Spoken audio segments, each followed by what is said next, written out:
안녕하십니까. 싱글파이어 생활로 배당금을 받아서 살고 있는 파슬리라고 합니다. 오늘은 거보드콜 ETF로 배당금을 받아서 생활하면 결국 원금이 녹아서 망한다. 뭐 이런 얘기들이 종종 들려오는데 거보드콜의 오해와 진실에 대해서 제가 이야기하는 그 제 견해, 개인적인 견해긴 하지만 이런 부분에 대해서 좀 얘기를 해보려 합니다. 재테크 커뮤니티나 아니면 유튜브 이런 데서 종종 들어보셨을 이야기입니다. 커버드콜 투자하면 원금이 녹는다. 뭐 이런 거죠. 전통적인 커버드콜을 공부하신 분들이라면 뭐 이러한 경고가 아주 타당하게 느껴지셨을 것 같습니다. 하지만 정말 요즘에 나오는 것들도 그런지 실제로 제가 어느 정도 가지고 있는 JPQ 같은 2세대 커버드 콜이나 상방을 일부 열어둔 3세대 타겟 OTM 같은 이런 다른 커버드 콜 상품들이 주가의 흐름을 보면 어느 정도 그 이야기가 다르다는 걸 보실 수 있을 겁니다. 아, 주가 자체가 우상향하면서 인플레이션을 어느 정도 해지해주고 동시에 연 8에서 12% 정도 수준의 월 배당까지 좀 넉넉하게 쥐어주고 있죠. 그래서 오늘 이 영상에서는 왜 과거의 커버드콜, 1세대 커버드콜들은 이러한 소문들이 돌도록 해서 자산이 녹아왔는지, 그리고 2세대와 3세대 커버드콜들은 무엇이 달라서 어떤 게 다르기 때문에 원금 증식과 배당이라는 어느 정도의 그 밸런스를 맞추며 두 마리 토끼를 잡고 있는지, 뭐 이런 구조적인 얘기를 좀 정리해 볼까 합니다.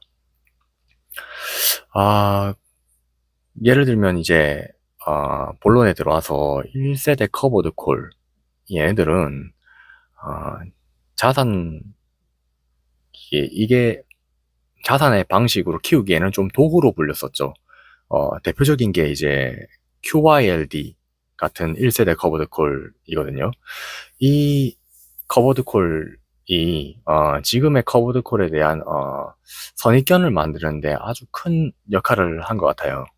그래서 1세대 구조의 핵심은 되게 간단하거든요. 주식을 사고 그리고 등가격 옵션을 100% 매도해서 프리미엄을 챙기는 방식이죠. 그래서 상승장에서 이때는 비극이 따릅니다. 증시가 10% 상승해도 옵션 매도 의무가 있기 때문에 그 의무 때문에 내 주가는 제자리 10%에서 그 이득을 못 보고 제자리 0% 그대로 머무는 거죠.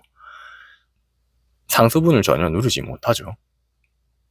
하락장에서는 또 온전히 충격을 받습니다.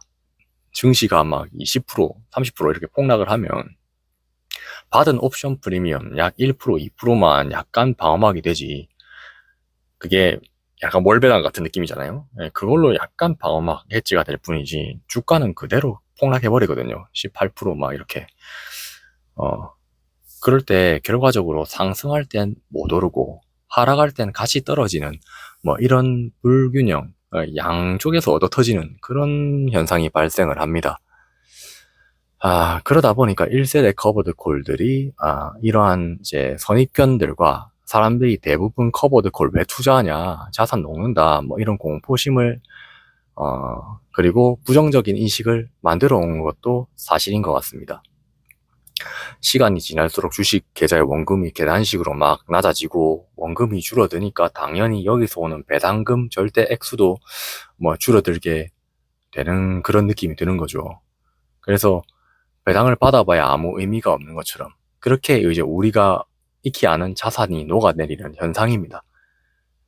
근데 이제 2세대 커브드 콜, 여기 얘네들은 금융시장이 이런 것들을 보면서 가만히 있지 않았었거든요.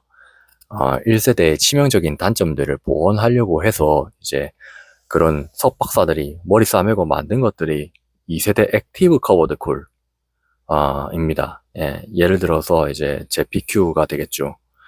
JPQ는 1세대와 크게 두 가지 차이점이 있습니다. 네, 첫 번째, 액티브한 방법으로 기초 자산을 옹려한다. 액티브가 뭡니까? 능동적으로 뭔가를 한다는 거거든요. 예, 단순히 오르락 내리락 할 때 뭐 이제 프리미엄 파리만 하던 그런 거와는 다르게 나스닥 지수를 그대로 복제하고 막 그런 것이 아니라 JP 모건 안에서 이제 내부의 펀디 매니저들이 자체 연구 모델을 이렇게 통해서 상승 가능성이 높고 우수한 기업들을 엄선하죠. 이렇게 엄선해서 포트폴리오를 계속 이제 유동적으로 관리를 합니다. 그리고 두 번째는 두 번째 차이점은 이제 부분 옵션 매도를 활용합니다. ELN이라고 부르거든요. 예, ELN을 이걸 활용을 하는데 포트폴리오 전체에서 이 전체에 대한 옵션을 치지 않습니다. 그래서 약 한 15에서 20% 수준 정도의 자산만 파생 결합을 해가지고 ELN을 활용하고 옵션 프라이싱 진행한 이후에 나머지 80% 이상의 자산을 주가 상승에 그대로 노출시킵니다. 예, 그러니까 이제 나머지 자산들이 주가 상승에 노출된다는 얘기는 상승장을 어느 정도 따라간다는 겁니다. 여러분들이 주식 앱을 켜가지고 JPQ 이 녀석의 주식 차트를 한번 월 단위로 해서 보세요. 그러면은 어느 정도 우상향을 하는 걸 보실 수 있을 겁니다. 예.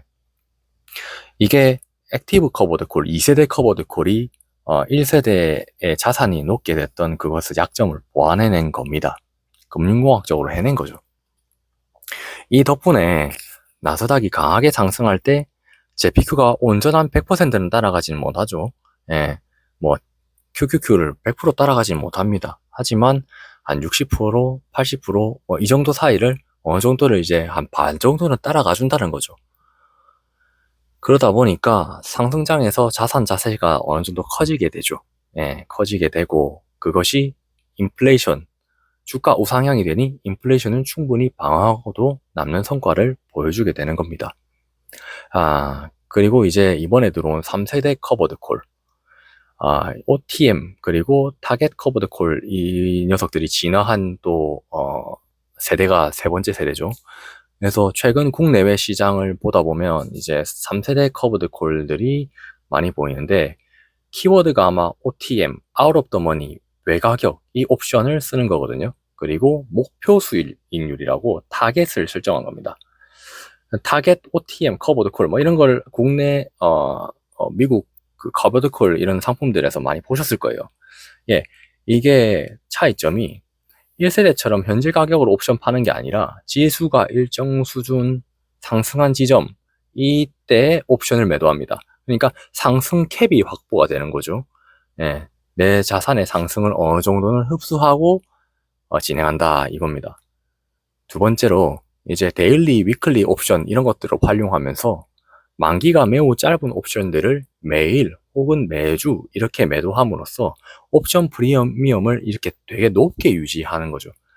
그러면서 지수 이런 것 때도 일상적으로 상승 참여율을 되게 극대화시킵니다. 그러다 보니까 이 3세대 커버드 콜을 와서는 상방에 대해서 일정 부분을 열어두면서 주가 상승을 어느 정도 또 추종을 하고, 말 그대로 상승, 하락 어느 정도 영향을 다 받는다는 얘기입니다. 변동성에 영향을 받고, 지수 자체가 장기 우상향하면 계좌의 원금도 같이 어느 정도 따라가고, 뭐 원금이 늘어나니 배당금도 어느 정도 성장하게 되는 이런 약간의 선순환이 기대할 수 있는 부분이 생기는 거죠. 생각만큼 그렇게 뭐 많이 나타나진 않을 겁니다. 예, 하지만 아예 배당 성장하는 그런 종류까지는 아니지만 커버드 콜이 기존에 가지고 있었던 1세대에서 이렇게 진화해 간다라는 걸 제가 말씀드리고 싶었습니다. 그래서 커버드 콜로 살고 이걸 가지고 배당을 받으며 살아갈 때 저는 리스크 관리 차원에서 커버드 콜 배당만으로 살아도 아무 문제 없도록 처음에는 저도 이제 단안을 할 수 있을까 이런 고민들도 되게 많이 했었고, 그렇기 때문에 지금 도전을 하고 있고 2세대, 3세대 커버드 콜 이런 것들이 과거보다 훨씬 우수하고 자산 증식 능력이 증명된 것이 어느 정도 몇 년 동안 이제 보여준 게 있고, 투자자로서 제가 지켜야 될 염두하는 부분도 어느 정도 있다고 받아들이고는 있습니다. 그래서 막무가내로 투자를 해라 이런 건 아니고, 과거 1세대 커브드 콜처럼 이제 원금이 무조건 녹아내리는 그런 시대는 지났다. 이 얘기를 좀 전달드리고 싶었네요. 적절한 2세대, 3세대, 그리고 앞으로 더 약점들이 보완된 상품들이 나올 거라고 저는 확신합니다.